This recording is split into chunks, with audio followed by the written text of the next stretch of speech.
This happened a very long time ago. In a small village, there lived an old beggar. He was not only highly skilled at begging, but also very intelligent.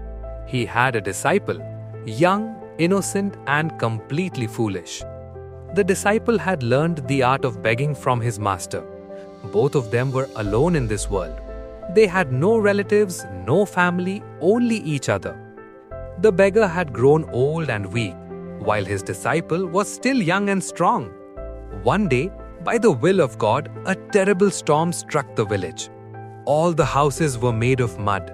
One by one, they were swept away by the fierce winds. Their own house did not survive either. The entire village was destroyed. With heavy hearts, they decided to leave. One morning, they bade farewell to their village. When they looked back one last time, tears filled their eyes. They had spent so many days of their lives there. Walking side by side, they talked about random things. As the sun was about to set, they saw signs of a city in the distance. "Congratulations, master," the disciple said happily. "We have finally reached a city." "Thank God," the old man whispered. They quickened their pace. They wanted to reach the city before sunset, hoping to find food. Just as the sun dipped below the horizon, they entered the city. "Master, I can't take even one more step," the disciple said, collapsing to the ground. "For God's sake, arrange something to eat." "All right," said the old man calmly. "You stay here, I will bring food." Soon, he returned with some flatbreads and lentils. They ate patiently, with gratitude in their hearts. They drank water from a well and slept under a tree. The next morning, they planned their begging routine. They begged all day and returned by evening to the same tree. That night, the old man said, "We have saved some money. Go to the market and buy essential items. We'll build a small hut and cook our own food." "All right, master," the disciple said cheerfully and left with the money. At the market, he thought, "I haven't eaten anything sweet for days." The market was narrow, crowded, and full of life. At a sweet shop, colorful sweets were beautifully arranged. "Brother," he asked, "what is the price of laddus?" "1 taka per ser," the shopkeeper replied. "What?" the disciple asked in shock. "Only 1 taka per ser?" "Yes, and barfi as well." "Everything 1 taka per ser?" Excitedly, the disciple said, "Then give me 1 ser mixed." He paid 1 taka and moved to the vegetable seller. "What's the price of cauliflower?" 1 taka per ser. "And potatoes?" 1 taka per ser. He froze. "Everything costs the same?" Leaving everything behind, he ran back to his master. Seeing him run, his master asked, "Why are you running and why did you bring only 1 packet?" "Master," the disciple shouted with joy, "this city is amazing. Everything costs just 1 taka per ser. Sweets, ghee, lentils, vegetables, everything." The old man fell silent. "Why aren't you happy, master?" the disciple asked. The old man said slowly with concern, "Because this place is dangerous.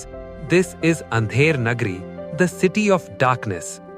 "I will never leave this place," the disciple said firmly. "Where else can we live so comfortably?" "I cannot stay here," the master replied. They slept that night. At dawn, the old man picked up his bag. "I must leave now. I can't stay here even for a minute." "Please stay, master," the disciple pleaded. "No," said the old man. "But remember one thing. If you ever fall into trouble, remember your master in your heart." The disciple stayed back. He built a small hut. He ate endlessly because everything was cheap. Slowly, he stopped begging. Food piled up in his hut. Day by day, he grew fatter. Soon, he became so obese that walking was difficult. One day, the foolish king of that land ordered an execution. A man was arrested, not for stealing, but for allowing his pocket to be picked. At the execution ground, the rope was too loose. The man's neck was too thin. Angrily, the king declared, "Release him. Find someone whose neck fits this rope and hang him instead." The soldiers searched the city. Suddenly, they saw a very fat man. It was the disciple. The rope fit perfectly around his neck. He was arrested. Only then did he understand why his master had feared this city. The next day, as he was taken to the execution ground, he saw his master in the crowd. The master whispered, "When they try to hang you, I will say hang me instead. You must refuse and say no, hang me." At the execution ground, exactly this happened. Confused, the king asked, "Why do you both want to be hanged?" The master replied calmly, "Because today is a blessed day. Whoever is hanged today will go straight to heaven." Hearing this, chaos erupted. The minister shouted, "Hang me!" Others cried out the same. Finally, the king himself declared, "I am the most deserving." A new rope was brought. The king was hanged. In the confusion, the master and disciple quietly escaped. They thanked God and left Andher Nagari forever. Moral: never ignore the wisdom of elders. What seems foolish may actually save your life.